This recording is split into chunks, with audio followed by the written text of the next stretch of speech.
বিসমিল্লাহির রহমানির রহিম। আসসালামু আলাইকুম ওয়া রাহমাতুল্লাহ। প্রিয় শিক্ষার্থীরা, ওয়েলকাম টু মুমিনুলস টিচিং হোম। প্রিয় শিক্ষার্থীরা, এই ভিডিওটির মাধ্যমে তোমাদের নবম শ্রেণীর বিজ্ঞান বইয়ের তৃতীয় অধ্যায় আধুনিক পদার্থবিজ্ঞান এই অধ্যায়ের 3.2.1 পরমাণু শেষ কথা নয় এই অংশটি আলোচনা করা হবে। তাই চলে যাচ্ছি মূল ভিডিওর আলোচনা অংশে।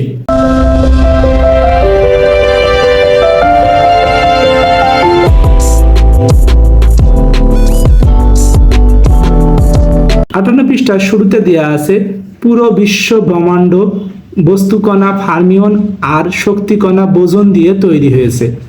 অর্থাৎ দেখো, সমস্ত সৃষ্টি জগৎ অর্থাৎ বিশ্ব ব্রহ্মাণ্ড তৈরি হয়েছে ফার্মিয়ন আর বোজন কণা দিয়ে। এখন বলা হচ্ছে ফার্মিয়ন নামের বস্তু কণাদের আবার দুই ভাগে ভাগ করা হয়। এক ভাগের নাম কোয়ার্ক, অন্য ভাগের নাম লেপটন। অর্থাৎ দুইটি ভাগে ভাগ করা হয়েছে, একটার নাম কোয়ার্ক আর একটার নাম লেপটন, যেটা তোমরা 58 পৃষ্ঠার শেষে দেখতে পাচ্ছ। কোয়ার্ক এবং লেপটন দুইটি ভাগে ফার্মিয়নকে ভাগ করা হয়েছে। এটা ইউ আর একটা ডি, আপ কোয়ার্ক আর ডিতে ডাউন কোয়ার্ক, ইতে ইলেকট্রন আর ভিইতে ইলেকট্রন নিউট্রিনো, এই কথাটি বলা হয়েছে। কোয়ার্ক হচ্ছে সেই সব ফার্মিয়ন যেগুলো সবল নিউক্লিয় বল অনুভব করে, অর্থাৎ যাদের ভিতরে বলের প্রক্রিয়াটা অনেক শক্তিশালী আকারে থাকে। আর যেগুলো নিউক্লিয় বল অনুভব করে না তারা হচ্ছে লেপটন। ইলেকট্রন হচ্ছে একটি লেপটন। পরমাণুর গঠন পড়ার সময় আমরা ইলেকট্রনের, প্রোটন ও নিউট্রনের তিনটি মৌলিক কণা কথা পড়েছি, যেটা তোমাদের পরবর্তী অধ্যায়গুলোর ভিতরে রসায়ন অংশে আছে, অর্থাৎ আমাদের ভিডিওয় উল্লেখ আছে।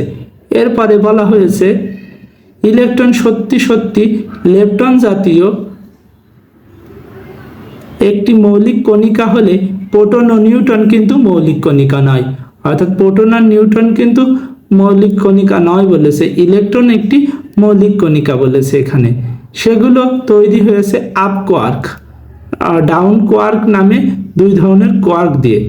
অর্থাৎ ফার্মিয়ন যে দুইটি ভাগে ভাগ করেছে তার কথা বলা হয়েছে। আমরা জেনেছিলাম সকল পরমাণু তৈরি হয়েছে ইলেকট্রন, প্রোটন ও নিউট্রন দিয়ে। সেটি আবার সঠিকভাবে বলা যায় যে সকল পরমাণু তৈরি হয়েছে আপ কোয়ার্ক ও ডাউন কোয়ার্ক দিয়ে।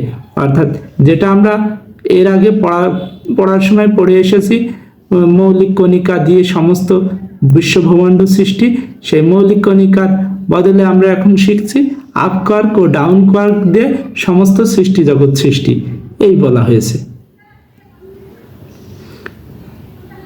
সেটি এবার আরো সঠিকভাবে বলা যায় যে সকল পরমাণু তৈরি হয়েছে ইলেকট্রন এবং আপ কোয়ার্ক ও ডাউন কোয়ার্ক দিয়ে। তার মানে ই, ইউ আর ডি।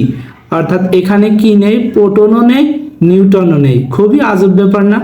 এখানে জেনে রাখো, এই কোয়ার্কের মাঝে কিন্তু কোনো কিছুর উপরে আপ কিংবা ডাউন নেই। এটি শুধু খেয়ালি বিজ্ঞানীদের নিয়ে নাম।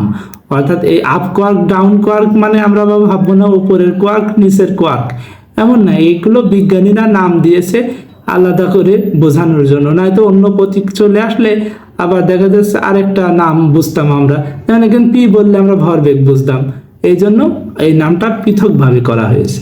প্রিয় শিক্ষার্থীরা, এই ভিডিওর আলোচনা এতটুকুই ছিল। তোমরা সকলে ভালো থাকো, সুস্থ থাকো, মন দিয়ে পড়াশোনা করো। সকলের জন্য শুভকামনা রইল। আসসালামু আলাইকুম ওয়া রাহমাতুল্লাহি ওয়া বারাকাতুহু।